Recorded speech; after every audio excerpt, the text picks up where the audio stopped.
đi chịu bao thôi này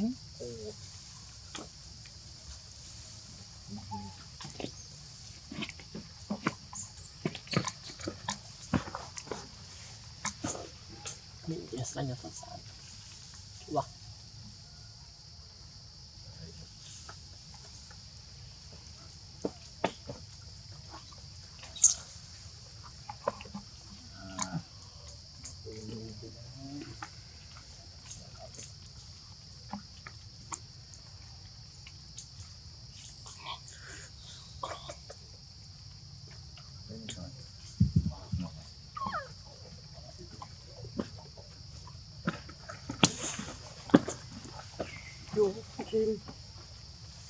một Việt Nam mình bán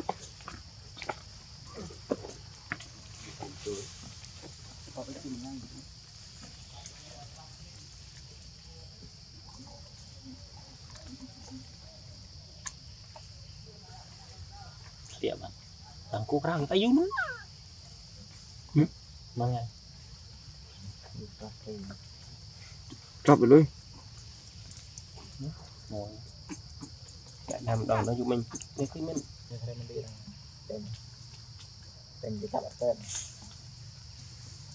chọc cái trục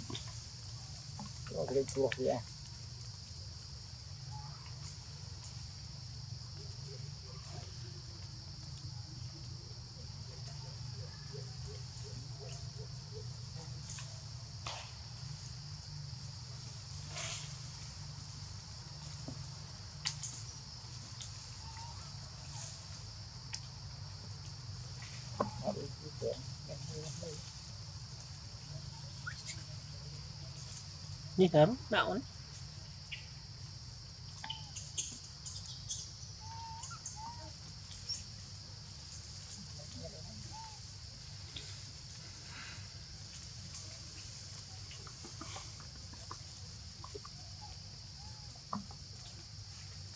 giờ thì sao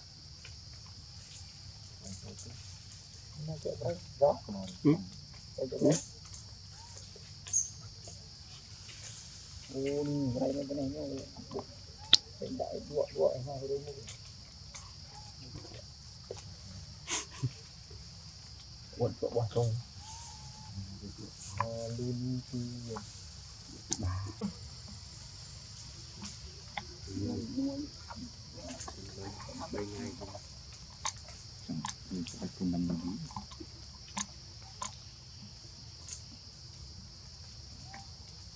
ăn mười thát cái này là vừa thát phải thát tương lặng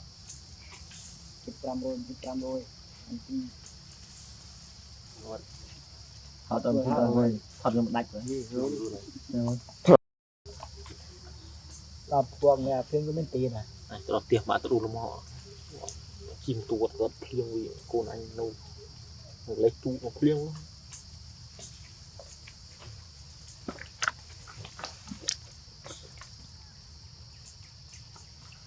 kẹp đấy lên chanh á xăm thì mình kép khi cái này không bán cái này là bro đỏ đi tìm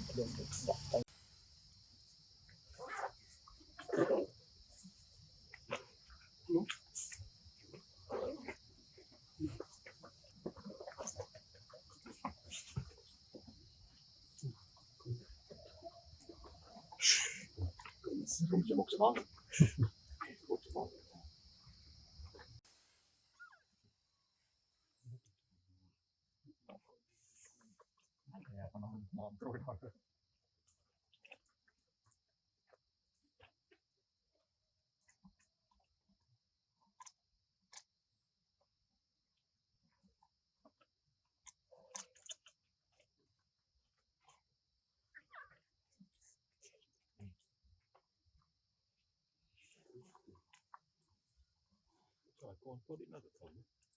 nó đi tìm cái này tôi nói tôi tìm cái con này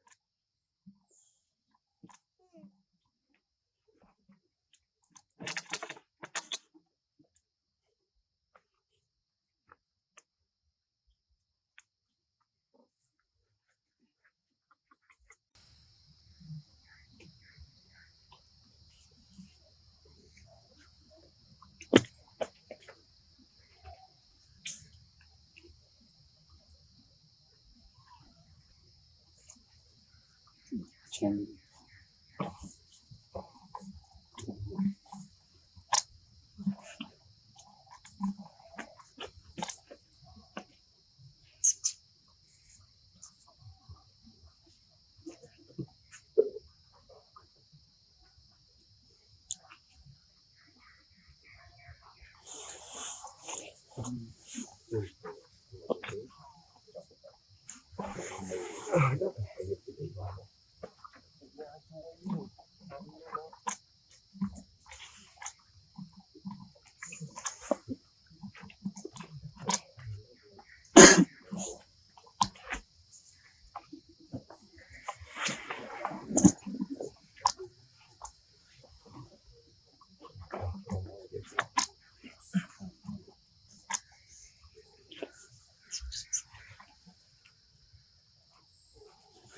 kecil